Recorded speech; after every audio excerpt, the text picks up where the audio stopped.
คืนกี่ค่ำเนาะ8 ค่ำเนาะเดือน4เดือน4ก็เมื่อกี่วันน่ะเดือน4 15หน้านี่ก็จะมีการตันข้าวใหม่นะตันข้าวใหม่บางทีบางแห่งก็ตันกันไปแล้วนะบางทีบางแห่งก็ตันกันไปแล้วนะที่วัดนะที่วัดของอาตมาหรือวัดศรีภูมิมาบ้านตาส้มปล่อยนี่ก็ยังนะก็ยังบ่ได้ตันกันเตือก็จะตันกันนะเดือน4ออกเนี่ยแหละนะเดือน4ออกก็จะมีการตันเข้าใหม่กัน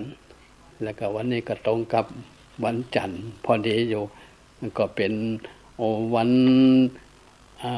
นเกิดนะเต่าที่อีปออีแม่เพิ่นบอกว่าวันเกิดของตุ๊วันเกิดของตุ๊วันนี้ได้วันจันทร์นะ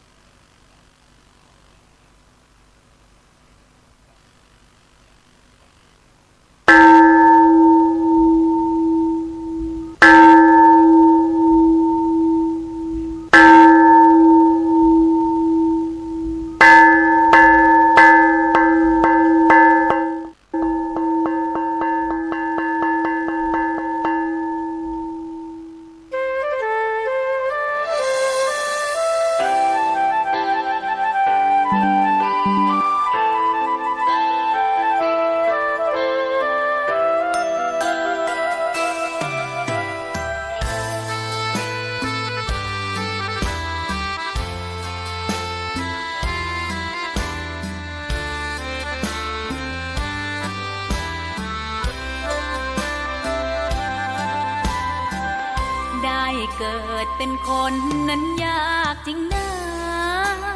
เพราะพุทธศาสนายิ่งแสนยากเย็น